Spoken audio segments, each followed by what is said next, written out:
Welcome to Life Mastery with Todd Allen, the talk radio show that dives into the science of higher consciousness. Join Todd and his guests weekly at 10 a.m. Pacific Time and learn how to live a peaceful life with intentional mastery. Enjoy a survey of inspiring topics such as abundance, intention, health, manifestation, love, and transformation. It's all right here. Leading authors, speakers, coaches, entrepreneurs with stories and messages to support your well-being, let alone your most evocative dreams. Hey,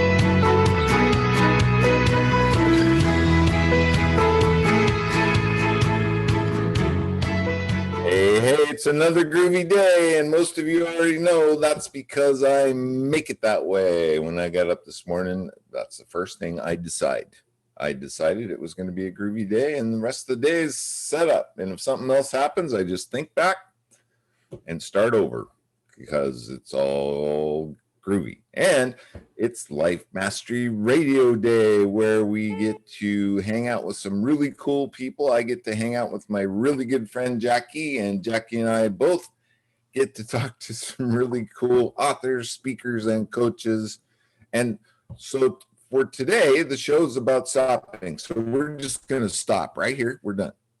It's all about, no, I'm just kidding.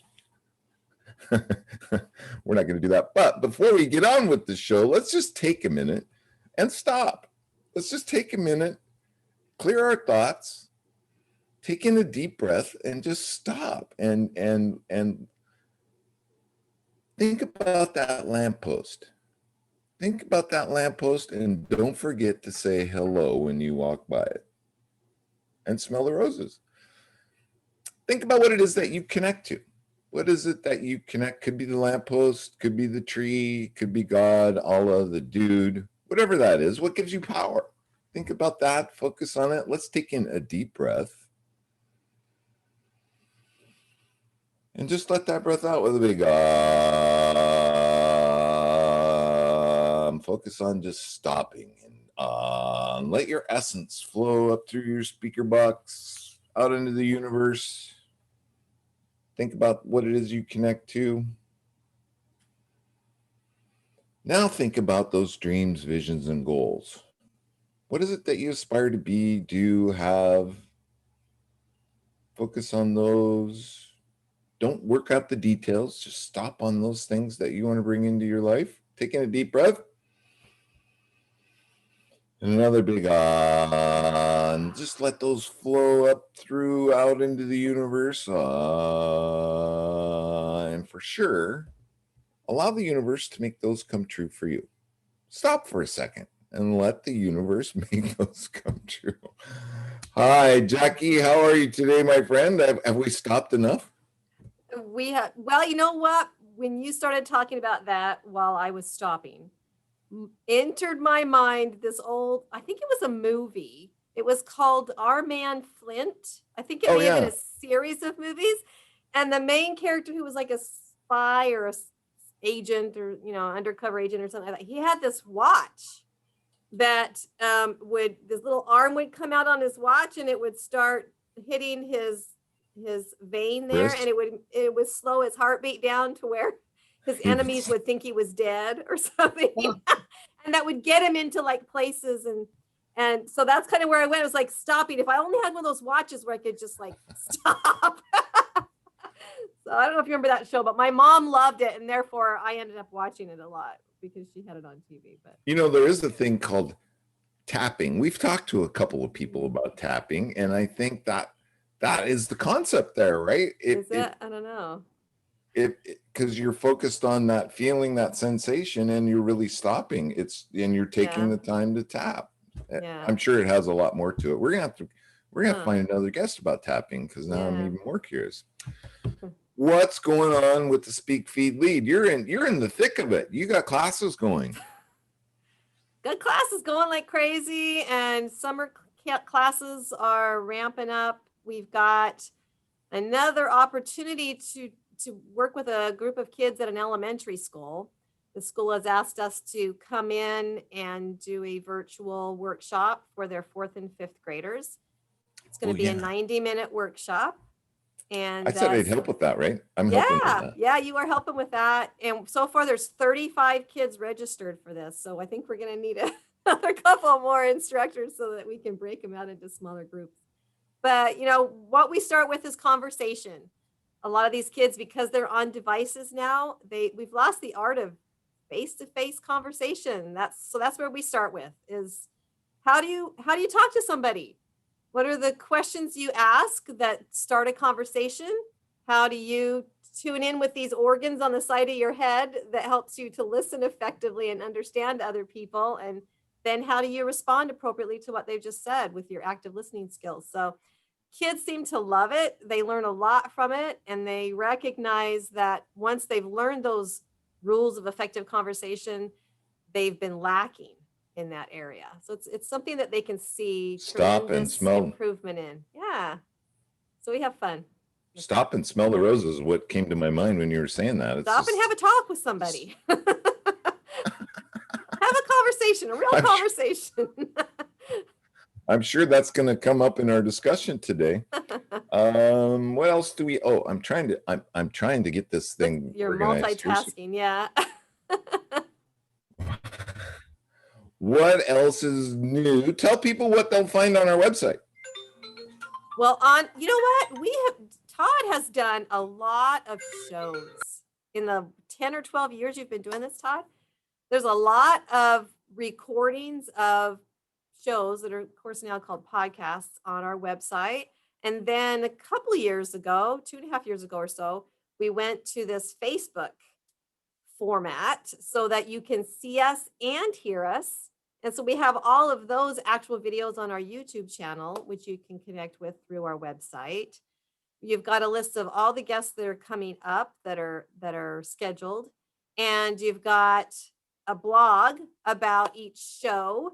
So if you didn't catch it and don't have time to stop and listen to it, you can actually just read through the blog and get a pretty good synopsis of what the show was about and what we learned and that kind of thing. Jackie does a really great job about highlighting what we talked about on the show and creates a blog post. It's really cool. It's a really good read.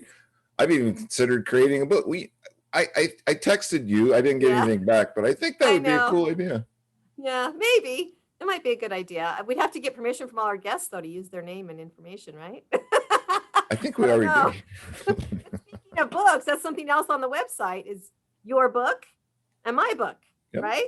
So they have all the links to look at that and the links to purchase those if you'd like to. And, they're worth reading. They're both, Todd and I have a similar mindset in the things that we find valuable in life and the way that the lessons that we've had that taught us those things, but we come from different angles in our books. So isn't that, I know, I think about that a lot. I think it's pretty cool though, because it makes for a great radio show. That's right. And while you're on the website, sign up for the newsletter. Jackie creates a newsletter every week and it's really cool. And it highlights who's been on the show, who's coming on the show, and her blog post. So it's pretty cool. There's lots to do.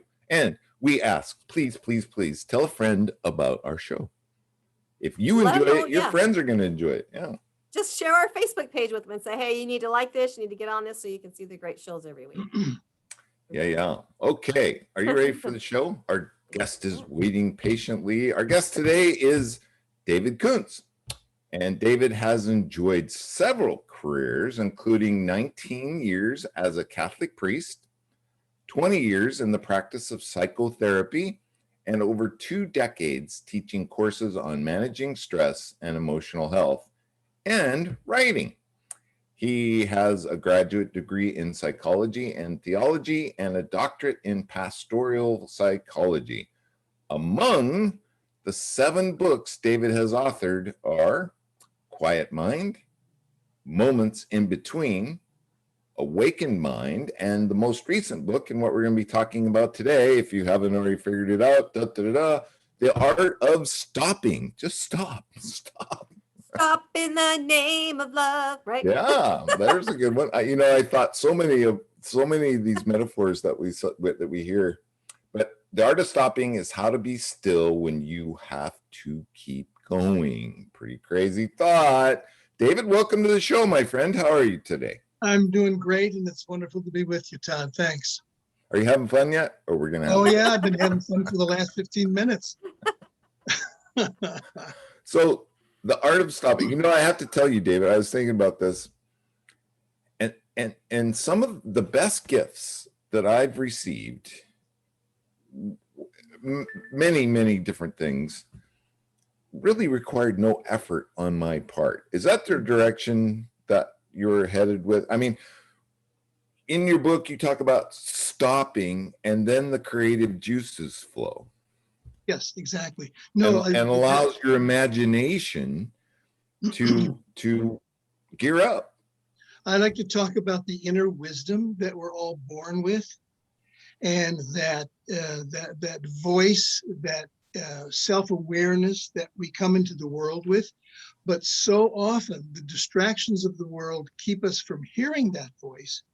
And as you say, all we need to do is do nothing. Shut up, be quiet, be still. And that gives you access to your inner wisdom. And if you don't have access to the inner wisdom, you risk, of course, living the life that the world dictates, which could be pretty tragic when you really stop to think about it. So if you really want to know who you are and what you want, which is really the definition of stopping. Definition of stopping, here it is. Doing nothing for a moment or a month, right? In order to wake up and remember who you are and what you want. Yeah. But I was thinking about this too, David. There's a whole population and a whole bunch of people out there that's their fear. If they stop, they're going to have to realize who they are. Do you hear that? Yeah. Oh, yes, I hear it a lot because that's terrifying. In fact, probably the most terrifying thing that any of us can really face in our lives is ourselves. And that's what we always are keeping at bay. Here's a challenge that I received many years ago, and I offer to you and your listeners. Imagine yourself in a room, no disturbance, you're alone, no one can bother you, and I want you to sit in a chair for a half hour and do nothing. Now, what do you think of that? And most people would scream bloody murder. They could do it. They couldn't do it. In 2 minutes, we'd be standing up and walking around and looking at this, because we're afraid. And that's the thing that I like to really talk about, because I believe that fear is unfounded. It's really an invalid fear. We fear that there's some, I don't know what we fear. We fear of ourselves. We fear there's some monster that's going to come out and consume us, or that we're going to remember some horrible thing from our past. When my experience as both priest and counselor is, no, there is no horrible monster waiting for us. And if there is, well, then you darn well better get it out there anyway. So yeah, the fear is unfounded. And if you punch through the first 5-10 minutes of that silence, maybe you'll find that you're okay being alone. Maybe you'll find that, hey, I'm not bad company, am I? I really am here. This really is me, and I can access what I need to access, and it will give me freedom. Talk a little bit about, oh, I saw Jackie jumping in there too, but I just have one more burning thing, because this is a lot different than meditation, right? It is. It's different and similar. Maybe explain for us the differences between meditation and just stopping. Okay, meditation, most of the time when people speak of meditation, they're talking about some kind of a specific program where you sit, like in Zazen, or in many different methods of quieting and of being still and of sitting in a chair and going inside, and there's rules and there's procedures that you follow. Stopping is similar to that insofar as the end is the same. We want to access our inner life, but stopping is designed for Western minds, Western contemporary minds. And because most of us probably would theoretically like to meditate, but don't. Yeah. So stopping is something that you really can do, especially when you pare it down to what I call still points.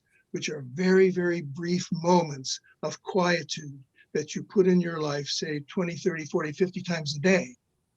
Little moments of stillness, of turning in, of being still. Then you'll come to the end of that day much more relaxed and aware of who you are. David, I wanted to address this fear that you mentioned, because Yes. you'd mentioned it, that sometimes we fear what we're going to find as we start to think about who we are and our past or whatnot. For me, I feel like my fear is, I mean, there's legitimately this fear of missing out now, because social media gives us news 24/7 nonstop. We can find out any information in a split second. And so there is this new fear of missing out. They call it FOMO. But I also, for me, I fear that if I stop, then this list of tasks that I have created at the beginning of the day, which experts will tell you to do, that I'm not going to get all these things accomplished, even if I just take a few minutes. And I'll tell you, I'm the kind of person that when I'm standing in the line at the grocery store, I am uncomfortable just standing there and looking around. I tend to pull out my device and check my email in those few minutes, if it's even that long. And so this is a cycle that I see myself in. And I see, as I read through your book, I see that we've all gotten in this cycle where we can't even stand in a grocery line for a few minutes without checking our email, because there's this constant, I've got to get all this done, and how am I going to do it? And I got to make sure I'm staying on top of things.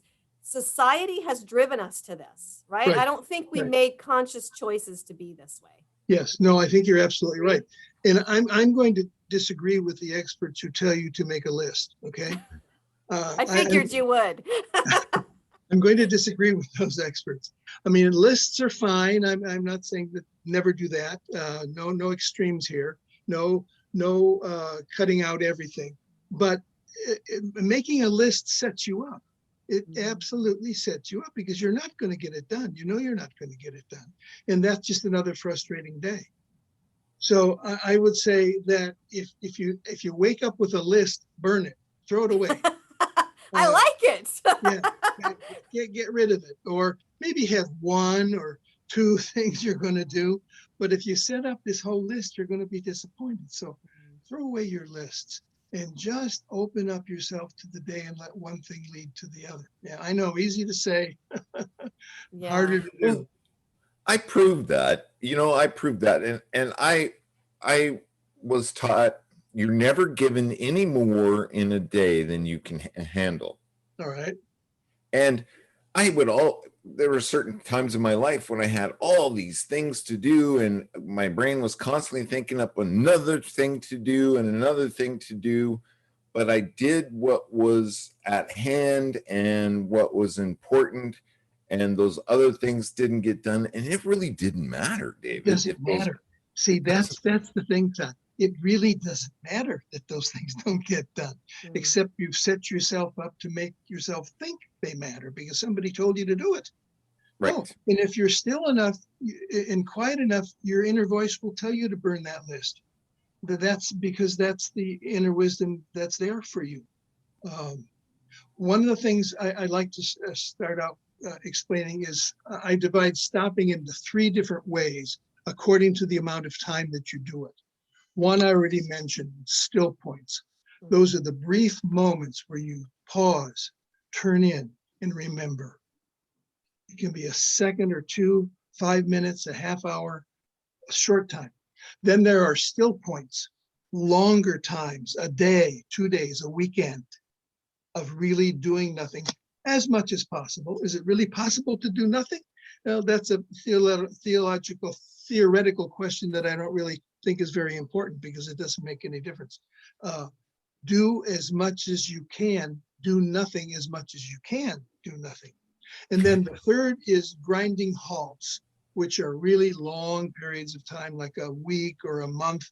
And these happen, they might not happen in everyone's life, but they might happen around times of transition, moving home, getting married, getting divorced, having a child, the big events of life. you might be able to take a longer period of time of stopping. My own experience was when I finally left ministry, it was a real crisis in my life. And what I did at that time was nothing that I planned to do. I didn't do this intentionally, but I went away for a month in the Northern California coast, and I stared at the ocean for a month. Wow. Because I didn't know what else to do. My life was falling apart. I was a vowed and happy priest and doing my work, and then all of a sudden I wasn't. That's a long story, but I wasn't. It wasn't there. So I said, oh my gosh, now what do I do? So I went away and I did nothing. And after a period of time, I realized what happened during that month. I didn't realize it while I was doing it, but afterwards I realized I was scanning my life. What's important to me? What isn't important to me? What are my values? What do I want to do? Who do I want to be? Those are the things that I had access to. And when I went back to my life, eventually I made the decisions that I made, and it all worked out. Not saying that there weren't problems and challenges. There certainly were. But I finally did what I was able to do, what I wanted to do. And I'm convinced it was because of that time. The reflection, the introspection, and exactly being just still. letting your mind. So help me understand this. Your mind, right? Just letting your mind and not really thinking about what to do and how to do it is just letting your mind cruise. Exactly. So David, you mentioned then during this grinding halt that you took, you started to scan your life, what was important to you. If all we can do right now is still points and have those occasional stops, is that also something that we should do, is think about what's the most important in this moment of my life? Or should we try to just get quiet and not think anything? Is that the point? Yes to the latter. Okay. Yes. Yeah. Yes to the latter. Just be still. Don't do anything. Don't try to figure something out. No, vacate everything. Let everything go. Be still. So close your eyes, turn your energy in, and be still. Now, if you want to, you can add a little prayer if that's meaningful to you, or an affirmation. Think about someone you love, or you can do anything. See, one of the things about stopping is no rules. No rules.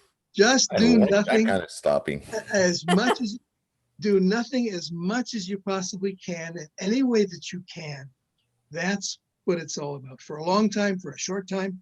My conviction is if you do still points, those little brief moments of doing nothing, that you'll like them so much and it'll have such a good effect in your life that you'll want to do a stop, that you'll want to take an afternoon and say, you know what? I'm going to go to the park and I'm going to spend 3 hours.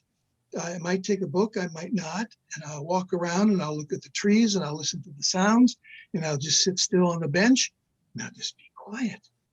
You'll want to do that rather than being afraid of doing that, because you will have accumulated these still points in your life that have begun to give you access to your wisdom. I'm convinced that will happen. Yeah. Well, let me kick this by you, because I found great solace. I used to own 10 acres and it would take me 3 days to mow it. 3 days. But I found great solace in just sitting on that tractor, a mindless task, going back and forth, contemplating whatever came into my mind. Is that kind of the same thing? It is not kind of the same thing. It is the same. It is that's it. You remind me of my brother. He said the same thing. He had this huge lawn and he said, I love it. I just sit there and I go back, forth, because what's happening there is you're accessing your inner life.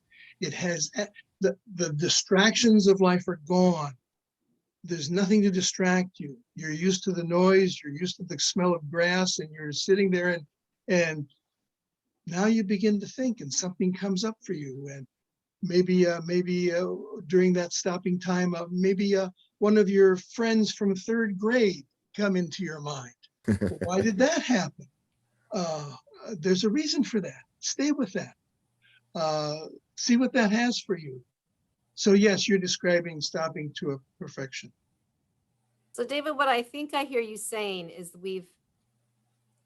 we've been told with well-meaning, we've heard from coaches and leaders for years that we really need to take time and connect with other people. We need to be successful. So that requires hard work.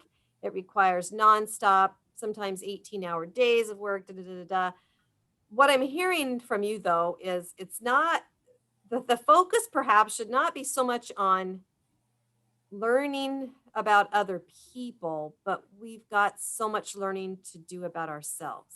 And that because there's so many other channels going on all the time, we haven't yet tuned into the frequency of our own station, right? So that we Right. don't hear the news that's going on there because we're listening to so many other shows at the same time. I like your metaphor. I think it's great. Yes, that's exactly right.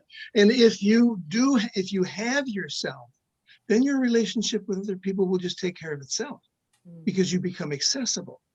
You know who you are, and you present who you are. And therefore it facilitates your relationship with other people. Because I know even in, in No. meditation, which you said, you like to think differently about, even if you're meditating, you're required to be doing something, right? You're honing in on your energy, but you're also told, don't let your thoughts go elsewhere. You want to keep stay in tune. But what you're saying is opposite of that too, that meditation tells you not to let your thoughts wander, but you're saying, let your thoughts wander. Just go with where your mind goes, because there's a purpose in that. Exactly. Very often meditation teachers tell you, if a thought comes into your mind, let it come and then let it go. Right. Just sort of this kind of movement. And that's exactly right. Yes. Huh. Wow, that's definitely a revolutionary way of thinking. And I look back at my grandparents and my parents, who were all hardworking people, but they had a balance that we don't have today. We don't have. Because businesses closed at 5 or 6 p.m. and then everybody went home, and then they had time with their families, and they went back the next morning and We don't have that. Everybody's working all the time. Businesses are open 24 hours a day, every day. Every day. There is no stopping. There No. is no stopping happening in our society. And so we have let that feed into our own personalities and physical cycles or whatnot, is this nonstop go, go, go, because that's what makes us successful. And it's not true. So Right. mental illnesses are increasing, Yes. stress is increasing, suicides are increasing. And really my conviction is if people would learn to stop and to let their minds go and to access their inner wisdom, that would all decrease. Coming from, I'm talking to someone now who used to be a Catholic priest. It used to be that businesses were closed on Sunday. Right. You could not find a grocery store open on Sunday. That's right. Because it was the day that the nation celebrated the Sabbath, right? Right. My parents, when businesses started to open on Sunday, I remember my parents going, "Oh, this is the end of society." And and I thought that was a little bit silly. But now, decades later, Not so silly. that could have had a major impact on what we're talking about right now. That Right. one thing that when businesses said, "Oh, why not open 7 days a week? I'll make more money that way." But it changed society. It's the basic American belief in bigger is better, more is better. Faster, more, bigger. And that has led us to where we are, because that's a lie. We have to come out and say it. More is not necessarily better. Bigger is not necessarily better. Faster is not necessarily better. And we have to call those things the lies that they are. And see, the whole thing is, this stopping is very countercultural. Very countercultural. Yeah. That's the difficulty. Stopping in itself, easy, because you don't do anything. But getting to a point of convincing yourself that that's important, very difficult. Very difficult to convince yourself that this is true. So let's highlight, David, just a little bit. We've talked a little bit about it. I'm being told my internet connection is unstable. Am I okay, Jackie? You look okay. Sound okay for right now. Okay. I'm I'm not really unstable, but it was telling me that. What are the features of benefits of putting a practice in our life of stopping? Describe for us what we can expect and what are some of the differences? Okay, in the book I have six or so what I call the benefits of stopping. Let me just list them and then talk about a couple. One of the Totally. benefits of stopping is you learn to pay attention. Attention is one of the most important things in our lives. To what do we attend? We get the gift of relaxation. Some people never have it in there. Some people never really have any true relaxation in their lives. They go from pillar to post, and they're not relaxed. We get the gift of solitude, which doesn't sound like a gift to many people. It sounds like a punishment. But if you realize that solitude is precious, that's a gift. It gives us the gift of boundaries, of knowing, this gets, Jackie, to what you were saying earlier, the gift of boundaries, of knowing where we end and somebody else begins. We don't get enmeshed, we don't get separated. It gives us a gift of knowing our boundaries. It gives us the gift of embracing the shadow, the dark side of our personality, of ourselves. That this is the Jungian concept that is so important to understand, the dark side of ourselves, which we keep hidden. And the dark side does not necessarily mean the bad side. It's just the dark side. It's the hidden side. It gives us access to that, which is so urgent. And finally, it gives us a sense of our purpose in life. Why are you here? Why are you doing all this running around? Why are you making money? Why are you having kids? Why are you getting up in the morning? Why? Okay, that's a pretty important thing to know, or at least have the ability to ask the question and be in the process of answering it. I don't know if we ever get to a complete final answer. I think that's an ongoing, but at least have the question in front of our minds. What am I doing here? Why am I doing all this? That's a pretty important question to keep on asking. So those are some of the benefits. And then, of course, there's lots of physical benefits, health benefits, mental benefits that we have. Our country is in a crisis of health right now on many levels. Mental health and physical health. Our healthcare system. And this would really be, I'm sure you feel this way, this would be a simple solution. Yes, so simple. No money, doesn't cost anything. You don't need any equipment. You don't need to buy anything to do it. Just shut up. You know, I hate to be that. Get a t-shirt. But just what I'm saying it first to myself, David. No, I get it. Just shut up, be quiet, be still. And then things begin to come up. Important things we forget. And in being human beings, when we forget things, what happens? We forget that we forgot. And then we don't have any access to it at all. It's gone. It's lost. We can't retrieve it because we forgot that we forgot. Well, I picked up on that in your book, and you made the statement, or the thought was posed, that the faster you go, the less you remember, and the slower you go. And it is so true. If you've got a lot going on in your mind, and you gave an example, if you've got a lot going on and all this stuff's cooking and going, you can't remember stuff. Right. You forget things, simple things, that if you just stop for a second. Exactly. It's from Milan Kundera is a Czech novelist, and he has a syllogism which says, slowness is to remembering as speed is to forgetting. And your example was exactly right on. If you go slowly, you remember.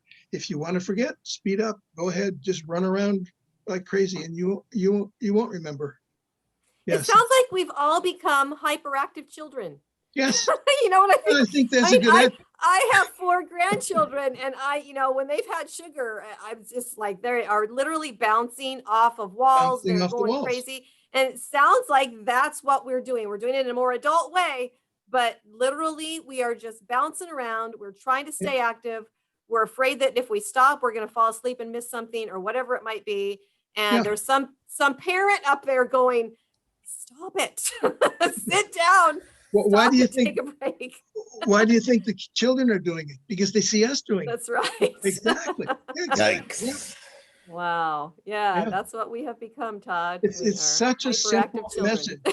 It's such a simple message that I have for the world, and the world does not hear it, doesn't want to Yeah. hear it, doesn't want to hear it, is afraid to hear it. Oh my gosh, what will happen if I do nothing? A waste of time. Yeah, that's true. That's part of that fear that you talk about, is that if I don't move every minute toward this end, then I'm not going to reach that end. I'm But interested in. but you go back to the hare and the tortoise story, right? It was the hare who thought, yep, I'm going to go faster this, and then took a couple of breaks. But the tortoise, tenacity, just like, okay, slow and steady, da da da da da. Yeah. And so we don't have to worry so much. We don't have to rush. We can take moments and enjoy. Or it's like the executive who's climbing the ladder of success, and she's climbing and climbing and getting up there and having great success and getting more money and all the things that happen when you're a successful executive, until she gets to the top of the ladder, when she realizes the ladder's leaning against the wrong wall. Oh my God. We've had guests on the show who've told that story. Yes, yes, You know, okay. literally, that's happened to them. So Yes, that's right. It happens to so many people Wow. because they're not still enough to know who they really are and what they really want. Yeah. So many people working hard at things they don't like, and really putting off, oh, when I retire, I'll do this, or when I get this, I'll do that, or waiting for the moment. No, do it now. Don't wait. Don't wait. no Don't wait. wonder high blood pressure is so rampant in Oh, our society. oh, absolutely. Jeez. Oh my goodness. So this book, you just wrote this book. It came out in January. You didn't just write this book, but this book came out in January. The Art of Stopping, How to Be Still When You Have to Keep Going. And it came out in January. I always like to ask authors, what great things have you heard after somebody, what are the comments that you've heard after somebody has written, after somebody has read your book? Anything come to mind? Have you heard something? Well, you know, I got a review of one of my books on Amazon, and it was the shortest review, I think, of any of my books. And the comment was, saved my life. Mm. That's Wow. big. Wow, I thought. And the headline of the review was, if you're ready, read this book. And then the comment itself was, saved my life. So I feel such profound gratitude, more than anything, of being able to speak to the world through writing. It's been a wonderful gift for me. I love it. David, if you'd known the concepts that you're teaching in your book before you took that month-long break, how do you think your life would have been different? Wow, what a question. Help. It would have been, I think, profoundly different. Yes, I think it would have. I don't even know how to begin to enumerate the ways in which it would have been, but I think it would have, because I was running. I was very, very busy, a very, very busy man, doing this and doing that, and getting all the accolades and everything that you get from doing everything and running fast. But in the line of work you were in several different ways, you were serving people. Right. So it wasn't like you were necessarily working because you wanted to make so much money. It sounded to me like your background was, my purpose in life is to help other people. Yeah, no, sometimes we think that's worthy of all of our time being spent, but you're saying that even if your intentions are good and you're not just out to make tons of money so that you can, live on a private island somewhere, even if all the work you're doing, the activity you're participating in is to help other people, you still have to stop. Right? Absolutely. Thank you for articulating that. Yes, very much so. Yeah, because very often people in the helping professions are just running around like crazy helping people, And the more you run, the less you help, is my conviction. Mm. Yeah. And the more you run from yourself, the less you're going to help others. The faster you pedal, the slower you go. Exactly. Yeah, that's it. Thank you. Mm. Wow. Amazing. So what else are we missing, David? Um, Is one of I think, well, one thing came to my mind is you're a writer, and during these stopping periods, is it helpful or does it behoove us to write, or is it just stop and be still? I would say the latter, stop and be still, write at a different time. Journaling is great. I talk about that in the book. I think it's wonderful. But journaling is not stopping. Okay. Another thing that I was going to add is that a lot of people have a metabolism, or they're extroverts rather than introverts like me, that find it difficult physically to stop, to just sit still. Their metabolism is such that they just need to keep going. They're like jitterbugs or butterflies or hummingbirds. You know, they have that kind of metabolic action. And so for them, I suggest stopping while moving, which is like pacing. Pacing is walking in a predetermined route around a room, for example, in your bedroom. You can do it anywhere or outside. Walking a predetermined route so that you don't have to watch where you're going. And you can just, monks do this. You see them in their cloisters, walking up and down, reading, but just pacing. Or have you ever heard of the labyrinth? Oh, yeah. Okay, walking the labyrinth is a wonderful way to do nothing, okay? Because you're walking around this predetermined space. You come to the center, it's a path, it's predetermined, you don't have to think about where you're going. So for people who find it hard to physically sit still, I suggest stop while moving, pacing, or using a labyrinth. Huh, interesting. Now, David, one of the titles in your book is Notice, Name, and Narrate. And narrate. Can you right. tell us what that means? Yeah, okay. Notice, name, and narrate is basically it's how to deal with feelings that you're having. And the first thing to do is to notice the feeling. Because so often, the book that I wrote is called Nothing's Wrong, and it's especially for men. Notice that you're having a feeling, because many men don't even notice how to express it. They just slip right by, and they don't. So notice the feeling that you're having. Then give it a name: mad, sad, glad. Give it a specific name. I'm feeling mad. I'm feeling happy. I'm feeling whatever. And then thirdly, and this is the key, express the feeling in a way that's legal and moral and fulfilling to you. Then the feeling is, it's like a furnace. You put the energy in, it's combusted, and it's given out to the world. That's the notice, name, and narrate process. And is that something that might come up while you're stopped? Is that you start to have feelings? You know, that's right. What comes up most often when you're stopped are feelings. Exactly. Or you miss something, right? So this is what we're afraid of. We're afraid of those feelings. But I say, notice them, name them, and then get them out. If you don't get your feelings out, they're going to get buried, and they're going to get buried alive. And a buried alive feeling causes you trouble. It'll come out some way. It'll come out as sickness, or as mental health, or as some dastardly deed, or as for many men in violence. Feelings will out. And if you don't out them under your control, they're going to get outed in a way that's going to harm you or somebody else. That's the whole that's idea. a fascinating concept. Yeah, isn't it? definitely. Really? I mean, it's so, again, And it's so simple, David. It's so simple. It's so simple. It's nothing new. There's nothing new about any of this. Right. I don't claim to originality. I claim only to trying to put it in some kind of a system that we can deal with, a system that we can understand and practice.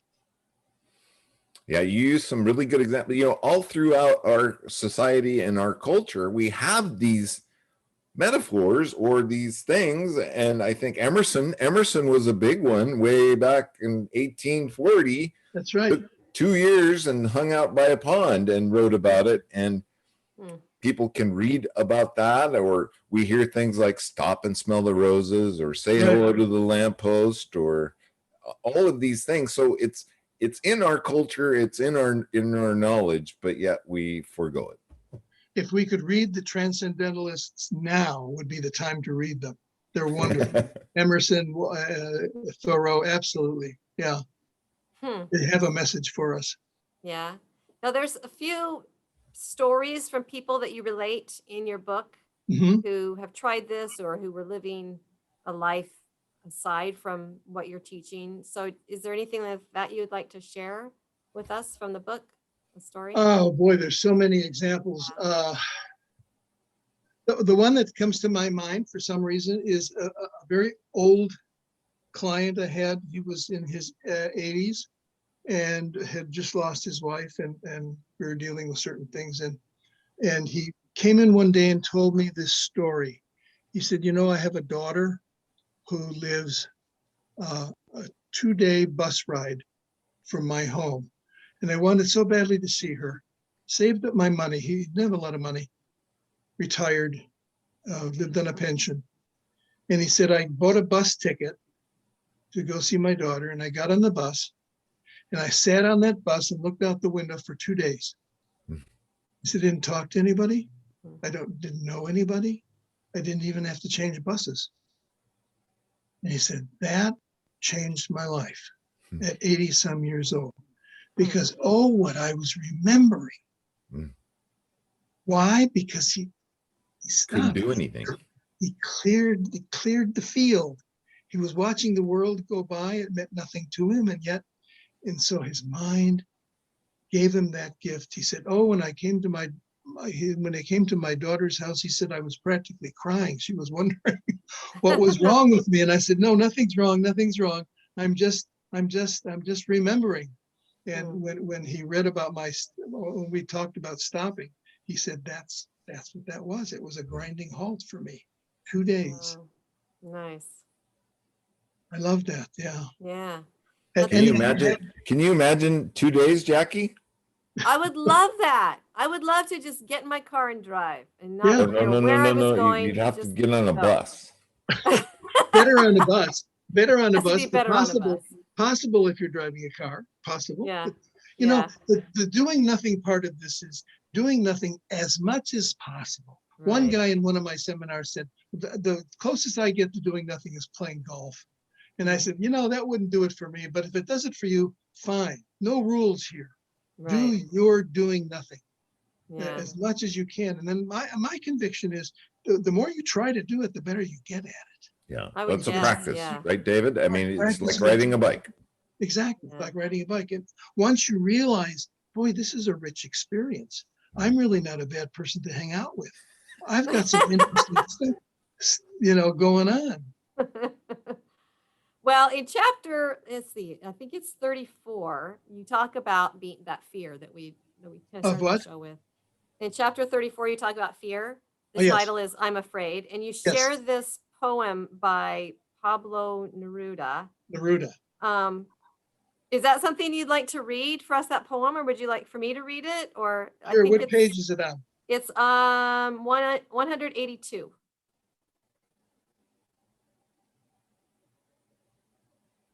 Yeah, I love poetry.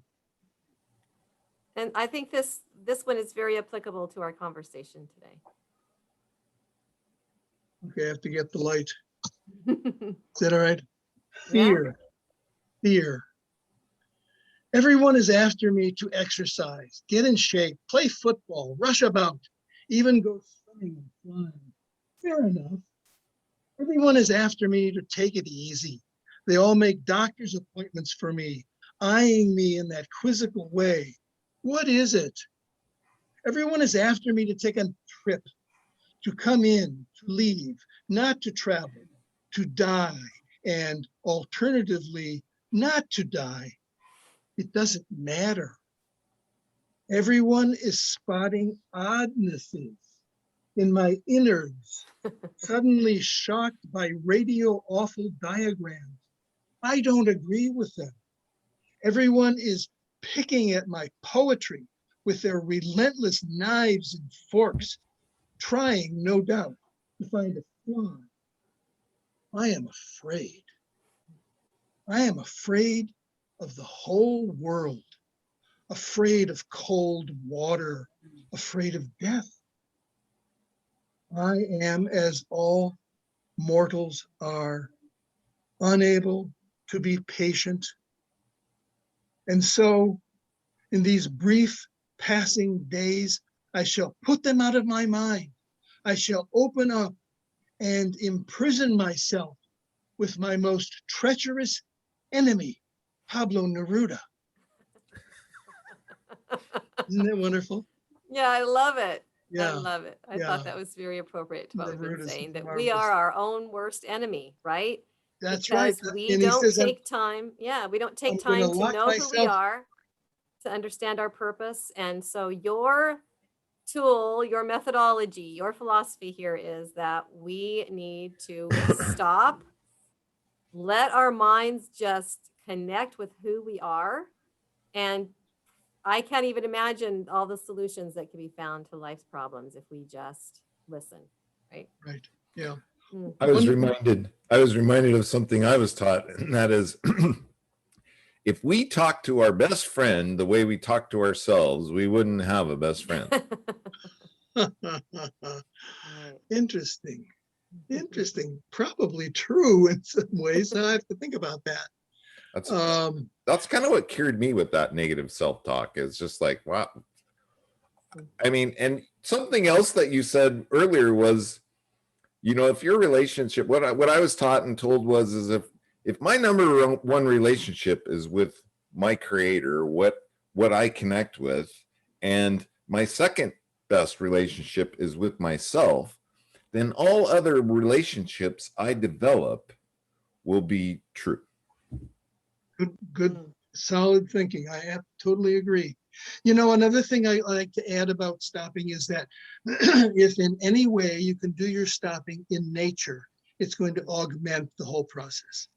In other words, get out into the natural world, even if it's the park down the street or in a big city, go to the park, or if you can get out of town to be still. One of the things I love is called still hunting, which is going out into nature, finding a place where no one will see you or find you, sort of hidden, settle down among the trees or the leaves or the bushes, and just be still and listen.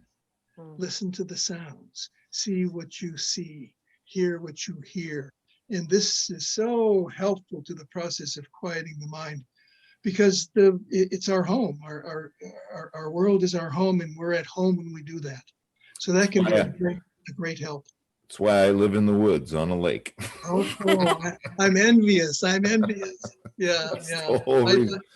I live oh my goodness, my friends, we only have about 2 minutes left, and I just want to thank you, David, for bringing your thoughts, simple thoughts and ideas to our listeners and to the world. Really, I think you're onto something here, and don't stop, because I think the world needs to hear this, and however we can get that message out, I think that would be a good thing. So, and are you open to coming back on the show? Sure. I think we've got a lot more that we could talk about, and thank you again, sir, for showing up as you. Much. I've totally enjoyed it, and I appreciate the opportunity. Wonderful.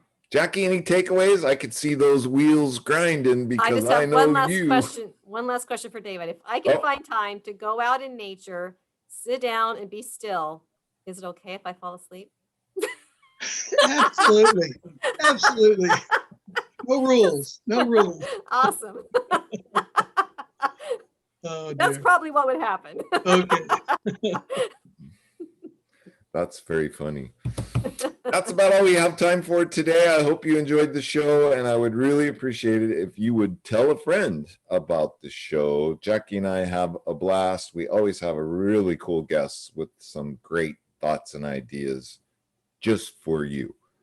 Thoughts and ideas for you to use on your very own life mastery journey. Lastly, please, please, please make it a great day, because it is all about choice, and you should start choosing to stop. Just stop. Stop. Bye-bye for now. Bye, everybody. Bye.